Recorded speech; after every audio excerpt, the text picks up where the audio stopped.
Welcome to a TLCU training session on LS2 preferences. This will be a two-part session since there are so many things to talk about in LS2 preferences.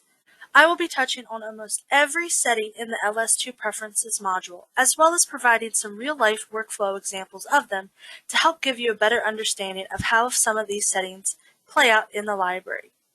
Before we get started, please note I am using 5.6.1, the latest version of the Library.Solution software for this training, but many of the settings I will be explaining are available in the earlier versions of the software as well, but may be located in slightly different categories. When you enter LS2 preferences, note the two different ways to navigate. You have your bar up at the top with drop-downs, and then each of the drop-downs have corresponding buttons that will appear in the middle. Either way you choose to navigate will get you to the same areas. Location setup is our first category, and we will start with the two calendars. First, we have the weekly calendar, which allows you to define your library's normal days and hours of operation. This can be configured for each location, or once created, copied out to other locations. When you select a day, you can choose the checkbox to choose whether your library is normally open for this day or not, and if open, adjusting the hours as necessary. If your library will be closing after midnight, choose Closes the next day so that it can be properly accounted for by the system. The daily calendar is used to set up predetermined dates that you know the library is closed or operating on different hours. Again, if multi-location, make sure the correct location is first chosen at the top, then select the date or range of dates that you want to mark as closed. To mark as closed, simply uncheck Library is open on that selected date and hit Save. You can also change the hours of operation by changing the time shown on the clock.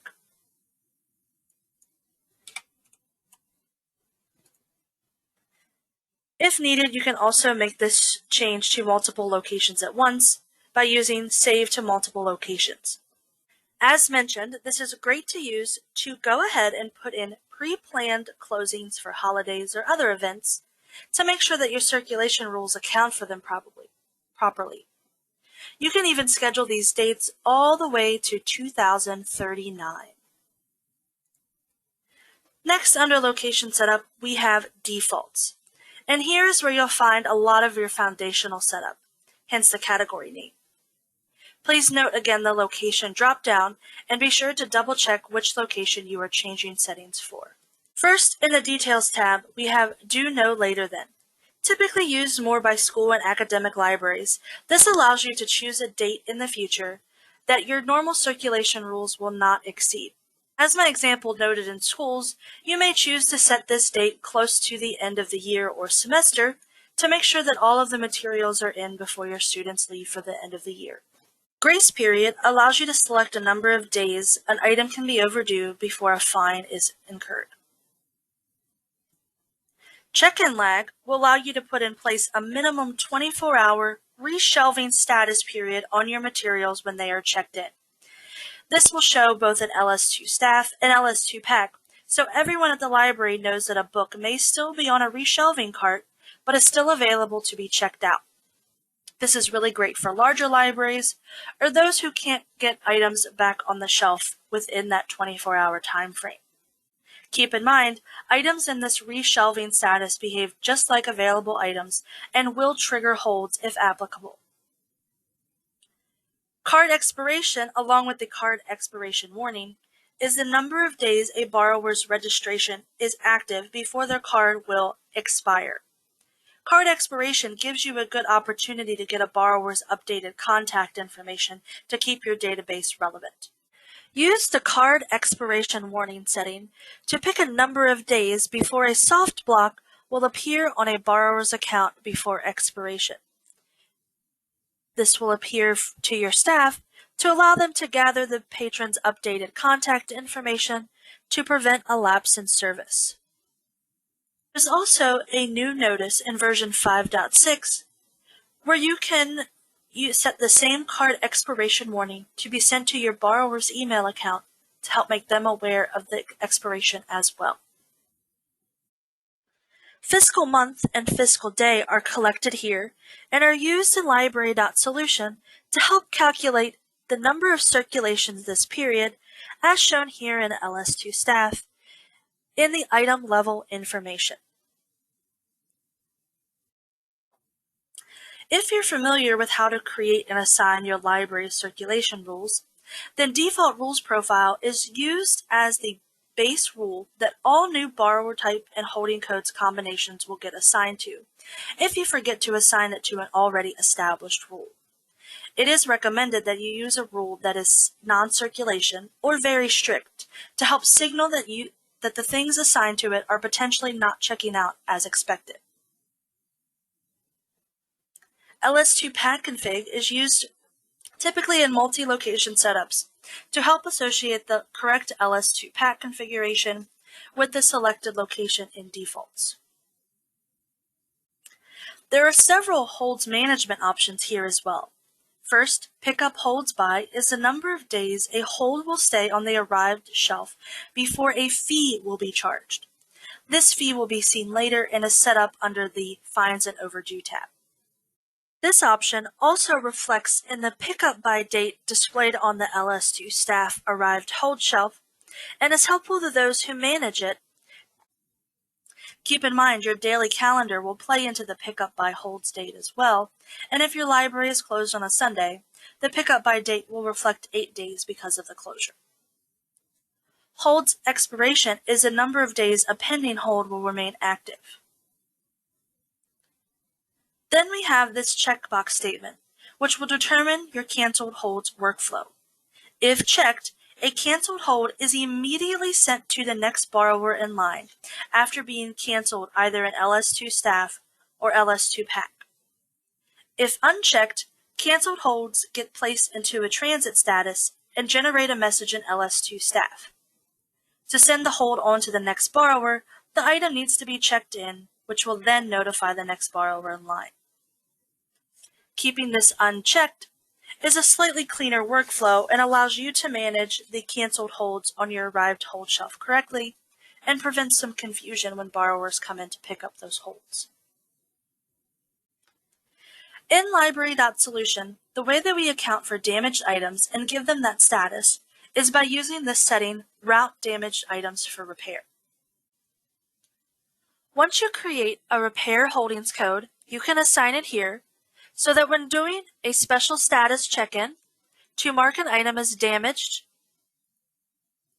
in LS2 staff, you can properly send it to a repair location to complete the damaged workflow. Items will then be rerouted to your repair location and have the repair status properly applied. This prevents the item from triggering holds and being seen in LS2 pack until it is checked back in, if repaired, to be put back to available status. If you are using any type of fast add, you can use prompt to delete fast adds on check-in to allow your staff to receive a prompt each time they check in a fast add material to choose whether to delete the fast add title and item, delete just the item and keep the fast add title, or to keep both the fast add title and item. Depending on your workflows and whether or not the material is a fast add ILL, you could use these to help keep your database clean. In LS2 staff, under an item circulation information, you have the ability to see up to the last 3 borrowers who checked out a material. This is useful if books get returned in the book drop and are found to later be damaged. You can find the last borrower who had that material. Back in LS2 preferences, you can choose to not store the ID of these last borrowers. Back in LS2 preferences, you can use do not store the ID of last borrower to have an item if you do not want to store this information. If you do want to show the last 3 borrowers, leave this unchecked and then set up Retain History option in Holdings Codes. If you want to enable either loan or payment history for your library, please contact TLC support to enable this setting.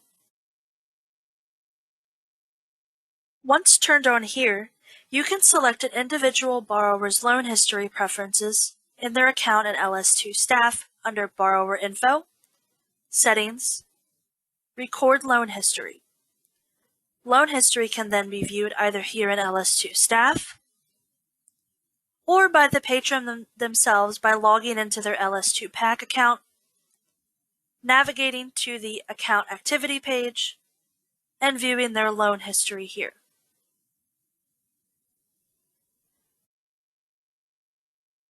Payment history can also be turned on for individual borrowers in LS2 staff under Borrower Info, Settings, Record Payment History, and then can be viewed in the Charges area when any transactions are made under the Payment History tab.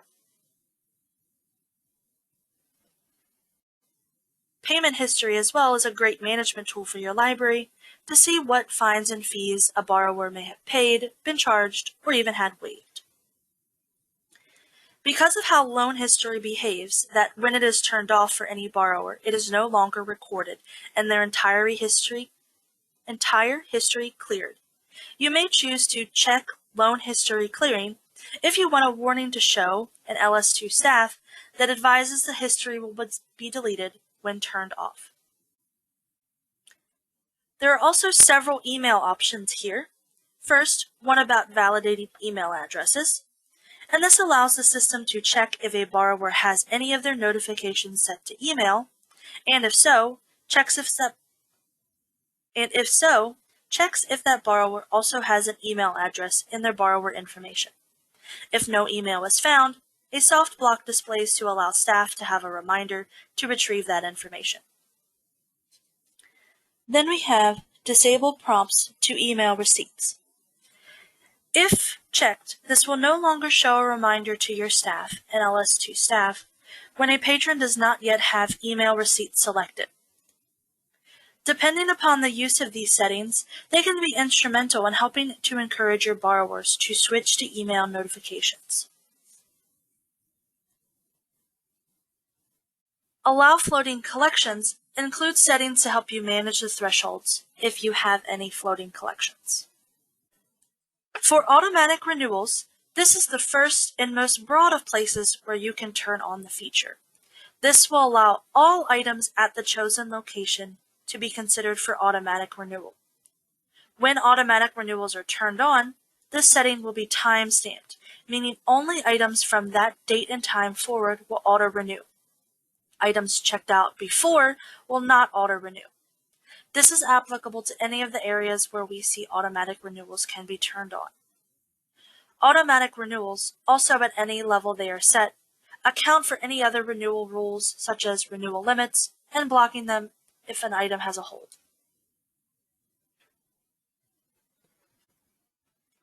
When we look at borrower types later, we will see some parameters on which we can automatically update them to another borrower type. You must check the box here if you want to turn this setting on later. Along with this, if you turn on automatic borrower types, you have the ability to disable the messages that accompany them.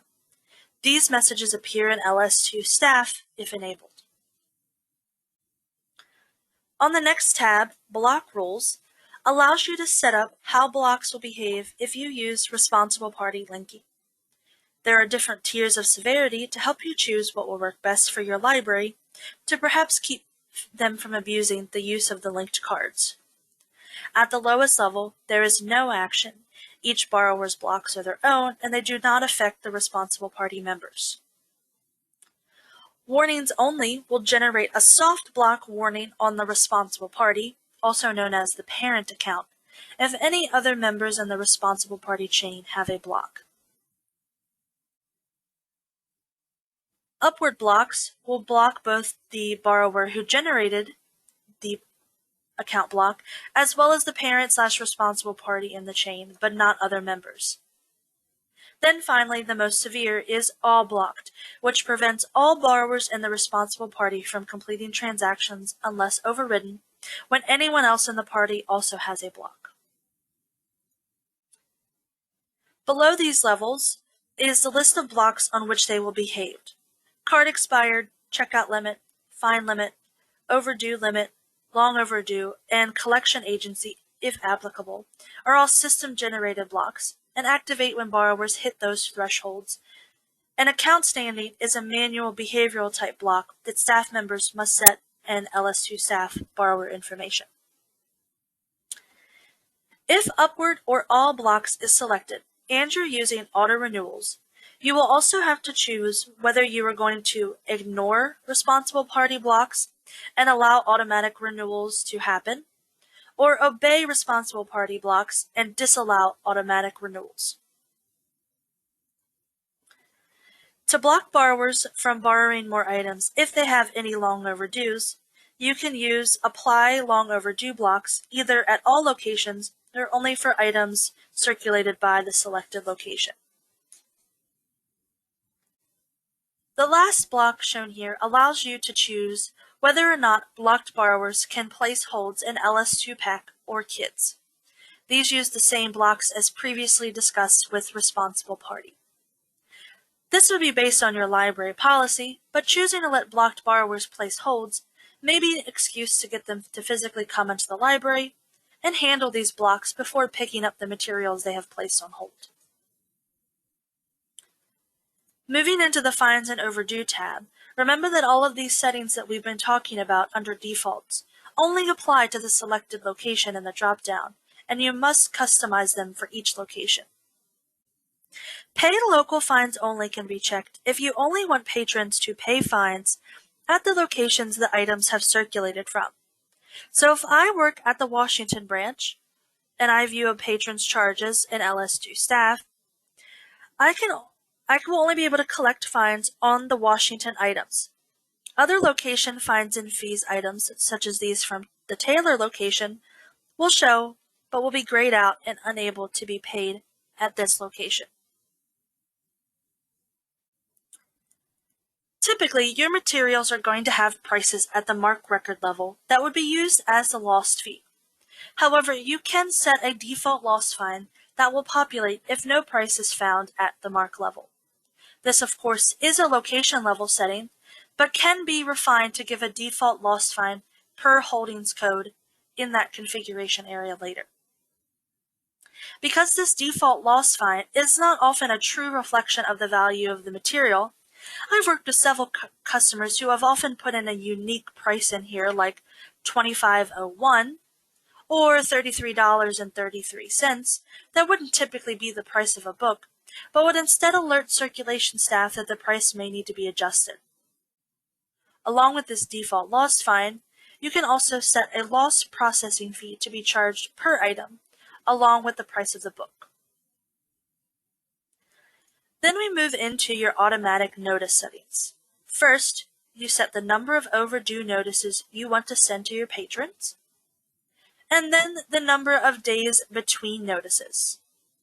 For example, in this scenario, Notice 1 gets sent out 7 days after an item is overdue, and your second notice goes out another 7 days after that, for a total of 14. Notice setup is often aligned with the automatic long overdue to loss process. First, you set up the number of days before an overdue book is automatically marked as long overdue. Then you can also enable long overdue to lost to add an additional number of days before that long overdue book is then automatically changed to lost. In this instance, if I want a book to change to lost after 14 days, you can see that I put in 7 days for the long overdue, then an additional 7 days for lost, for a total of 14. Remember, this is a cumulative process, so make sure your two numbers add up to the final date you want that book to go lost. New card fee can be implemented if you want to place an automatic fee on a borrower's account at the time of creation. Remember, this is not a replacement card fee and is automatically added to each new borrower created.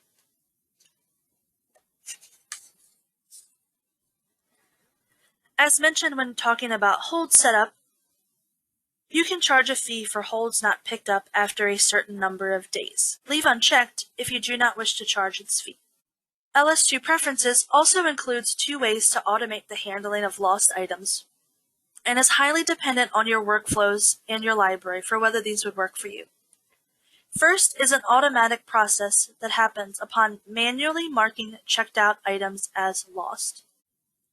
Here in the notification settings is where you will set your default notification preferences for all new borrowers that are created. You will still be able to customize individual borrowers' notification preferences at any time under Borrower Info, Settings, here in LS2 Staff. Each notice has its own line and be configured under any of the 4 types. For each of the notices listed here, you will set the default to either text message, email, telephone, or paper. Email and text messages are 2 automated notice types, but keep in mind for text messages that all borrowers must have a carrier selected in their borrower info field in LS2 Staff. Telephone notices can be automated if your library configures a third-party automated system, and paper notices are manually generated in LS2 reports. You will also see that in version 5.6, you can enable the ability for borrowers to modify their own notification setting for each type of notice in LS2 Pack. When they log into their account in LS2 Pack, they can use Change Contact Info, scroll down to the Edit Your Notification Preferences, and for each notification type you selected, here is where they will use the drop-down to select their own notification preference setting. Last tab here under Default is the Password section, and this allows you to create your own supervisor or override passwords. These are up to 8 characters and they work interchangeably. If you want to keep this password highly confidential yet easy to use, customers have created barcodes, scan them in, and then use them via scanner in LS2 Staff to override passwords. Back up to the top under Location Setup, General Info. This allows you to edit the contact information for your library, which is visible on LS2 reports generated notices. Then is Location Setup Groups, and we will start with Location Groups. Location groups are mainly for the management of e-resource. It allows you to create groups of locations you consistently use when importing an LS2 catalog. Say you're in a school district, you may want to use one for elementary, intermediate, and/or high schools. You can add, remove, or edit these location groups at any time. Simply choose Add, name the group, and then select the locations you want to fall into that group. There are also statistical groups that allow you to define groups of holdings codes for use in reporting. There are many LS2 report options that allow you to gather statistics based on just individual holdings codes, but many library reports ask you to gather numbers based on format, age range, etc. Statistical groups allows you to do that easily. To create a statistical group, first either choose a single or the multiple location options from the drop-down. Then choose Add, create a name, perhaps adding a library prefix beforehand to easily distinguish groups for those in multi-library organizations. Then simply locate the holdings codes you want to add to the statistical group. Since I made one for print, I'll add those holdings codes which contain my print materials. If you're from a single location, you can use the filters to help you identify just those holdings codes from your location.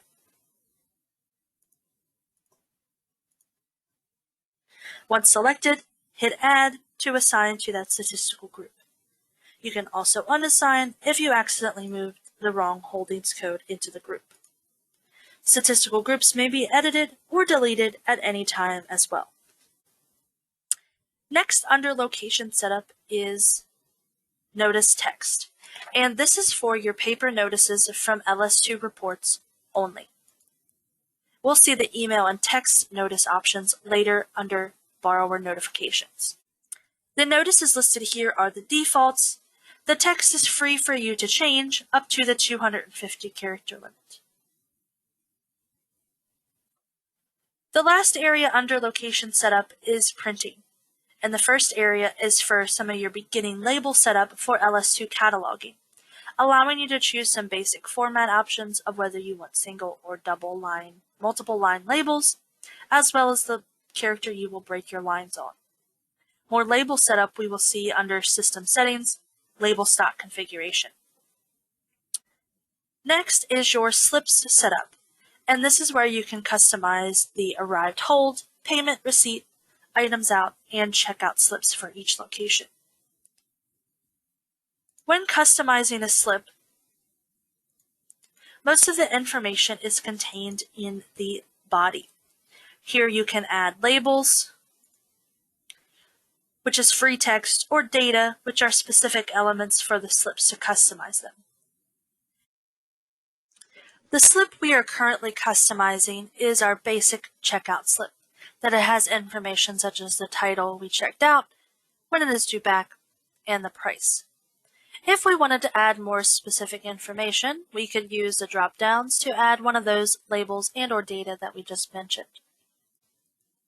First, we could look at Add Data and see the information that we could add. You'll see that renewals remaining is one of the options selected, and that's good information for our borrowers to have. To add this information to our slip, we can first add a label. Since this is going to be for renewals, we'll enter that information here.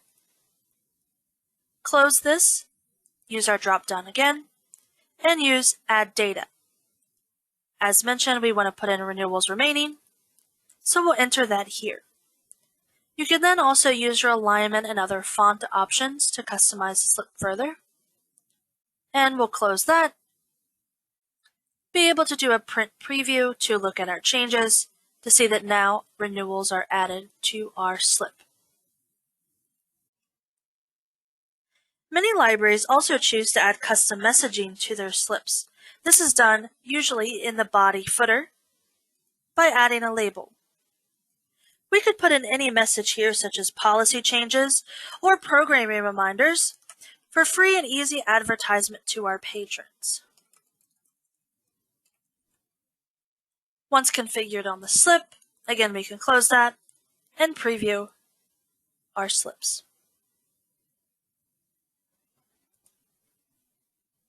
Remember, these slip changes have to be done for each location, or once one is changed, use Save to additional locations.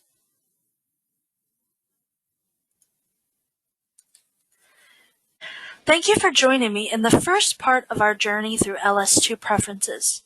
Be sure to catch the second part in a later TLCU 2020 session to continue learning about all the settings available to you to customize your Library.Solution software experience.